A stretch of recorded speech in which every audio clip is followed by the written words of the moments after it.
Bonjour.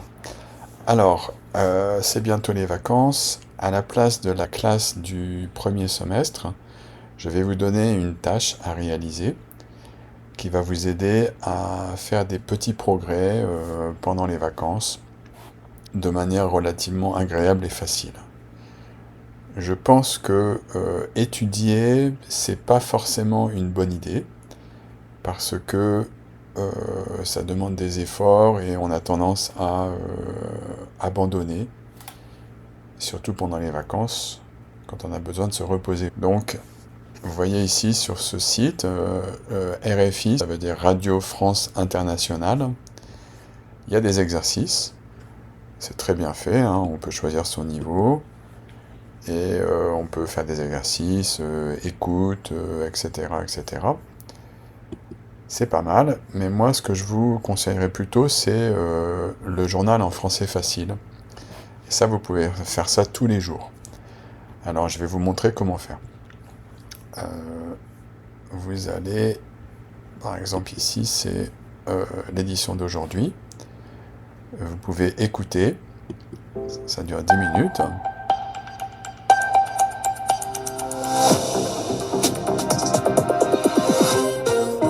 Nous sommes le vendredi 1er août, vous écoutez Radio France Internationale, il est 18h à Paris, 16h en temps universel.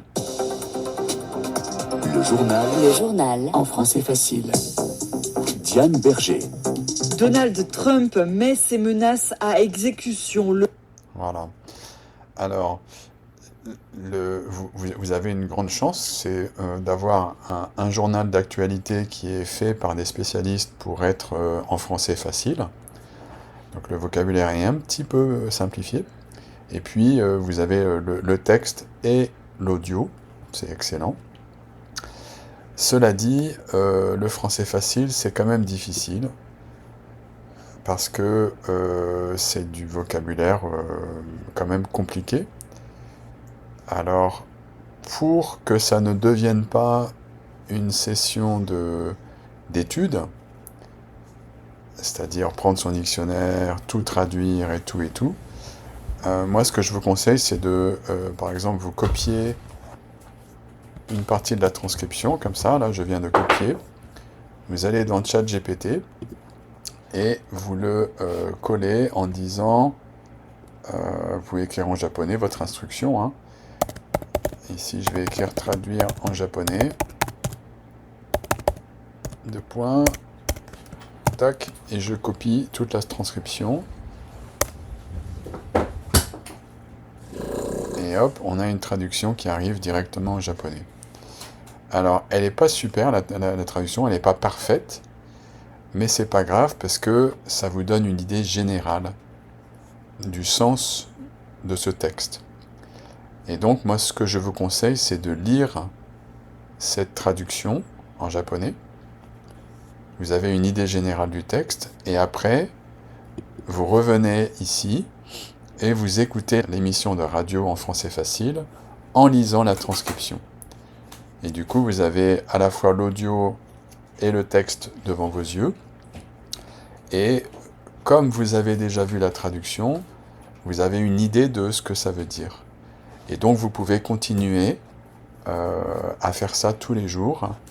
Et c'est vraiment plus facile que d'étudier. Et c'est plus productif aussi. Parce que si vous étudiez, vous allez passer beaucoup de temps sur une toute petite partie comme ça. Alors que là, vous allez voir tous les jours un volume assez important de français, avec des structures intéressantes, avec du vocabulaire qui revient parfois.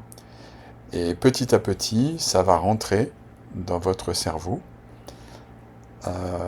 Donc, grâce aux technologies actuelles, vous avez vraiment la possibilité de faire des progrès en français. La tâche que je vous donne, donc, c'est de faire ça pendant une semaine, tous les jours. Vous écoutez le journal en français facile et vous lisez et vous regardez la traduction d'abord. Faites ça pendant une semaine. C'est la tâche que je vous donne pour le cours. Et puis, j'espère que à l'issue de cette semaine, vous aurez pris l'habitude de faire ça et que vous continuerez tous les jours, indéfiniment, parce que c'est quelque chose qui prend seulement vraiment 10 minutes, 11 minutes, et c'est quelque chose qui peut être fait quand on est en train de cuisiner, à la limite, ou quand on est en train de faire quelque chose d'autre. Sauf que c'est quand même plus productif de le faire en lisant. Seulement écouter, c'est moyen. C'est beaucoup plus intéressant d'écouter en lisant la transcription. Et c'est encore plus productif de faire tout ça après avoir lu une traduction. Comme ça, vous avez une idée du sens sans devoir chercher dans le dictionnaire. Voilà. Alors éventuellement, après avoir fait ça, si vous voulez chercher un mot ou deux mots qui vous paraissent vraiment intéressants, qui sont nouveaux pour vous et qui sont utiles, c'est-à-dire que vous pourrez les réutiliser plus tard pour vous exprimer, allez-y. Mais l'objectif principal, c'est vraiment de faire ça tous les jours, de manière plaisante, facile, et vous allez voir que au bout d'un moment, vous aurez fait des progrès. Voilà, bonnes vacances.